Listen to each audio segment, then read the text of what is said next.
បាទសូមគោរពបាទជម្រាបសួរពុកម៉ែបងប្អូនបាទថ្ងៃនេះបាទខ្ញុំមានមុខបាទត្រូវទៅមើលគោបងប្រុសបាទថ្ងៃមុនមើលហើយបាទគឺមិនទាន់ស្របតម្លៃគ្នាបាទថ្ងៃនេះប្រហែលជាត្រូវតម្លៃបាទអញ្ចឹងមុននឹងទៅដល់ក្រោលគាត់ក៏ខ្ញុំឆ្លៀតបាទចុះកាត់ស្មៅបាទនៅតាមផ្លូវគឺទម្លាប់របស់ខ្ញុំគឺថាពេលដែលខ្ញុំដើរទិញគោគឺតែងតែមានម៉ាស៊ីនកាត់ស្មៅនោះជាប់នៅលើឡានដឹកគោជានិច្ចបើមិនបានគោទេយ៉ាងហោចណាស់ក៏យើងបានស្មៅបាទត្រឡប់មកផ្ទះវិញកុំឲ្យខាតសាំងបងប្អូនណាបាទអញ្ចឹងថ្ងៃនេះបាទយើងជ្រក់ស្មៅបានកន្លះឡានហើយបន្ទាប់មកទៀតយើងនឹងទៅមើលគោគាត់ទាំងអស់គ្នាបាទនៅក្នុងក្រោលបាទនេះគឺជាគោរបស់គាត់នៅក្នុងក្រោលបងប្អូនបាទសុំទិញមេអបគោមេកំមុំអីគាត់អត់ទាន់លក់ទេបងប្អូនណាបាទអញ្ចឹងក៏សុំទិញបាយឈាម100គាត់ខ្ញុំហ៊ានឲ្យថ្លៃគាត់ក៏លក់បងប្អូនបាទ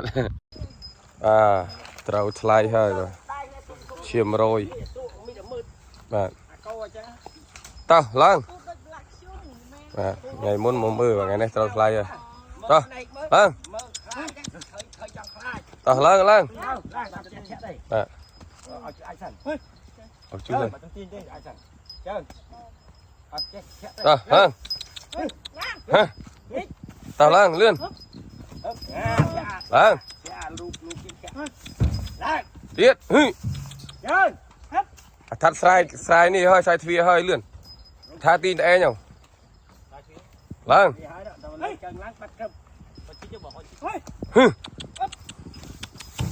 ទៅលឿនថាត់លឿនឡើងលឿនគូឡើងចាស់ស្រ័យខ្សែទៀតបានស្រ័យទ្វាទៀតបានជា100នេះយកទឹកមូនទៅដាំបាទ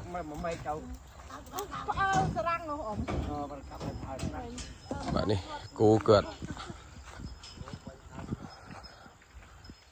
ទាំងអស់បាទតែញ៉ែប្រាម៉ាន់ឈាម100ឥឡូវទិញបានសម្រេចហើយ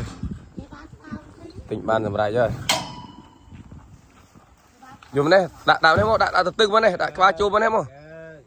អូនលឿននេះដាក់ក្បាលចូលមកនេះមកឲ្យវាចង់ទៅទឹកមកនេះមកដាក់ក្បាលចូលអាគៀននេះហ្នឹងហើយដាក់ក្បាលចូលមកទាញមកលឿនដាក់ក្បាលវាចូលចូលក្នុងបលោះនេះហើយអូនទៅយកអាខ្សែពួរទៀកកនេះបងប្អូនបាទប្រាម៉ាន់ឈាម100បាទតាមទៅបាទប្រាម៉ាន់ឈាម100បាទក្បាលនេះបាទគឺខ្ញុំសុំទិញគាត់បាទឲ្យតម្លៃគាត់ទៅថ្ងៃមុនបាទនៅអត់ត្រូវថ្លៃបាទថ្ងៃនេះមកបញ្ជាក់ម្ដងទៀតបាទត្រូវថ្លៃគ្នាតទៅបានបាទសម្រាប់ចុងក្រោយមកគឺថាបានកាន់កាប់បាទឈាម100បាទក្បាលនេះតទៅបានបងប្អូនបាទស្រឡាញ់តាមទិញតទៅបានបងប្អូនបាទចំពោះបងបាទដែលចង់បានបាទប្រភេទបាទប្រាម៉ាន់នេះក៏បានដែរបងប្អូនណាបាទខ្ញុំ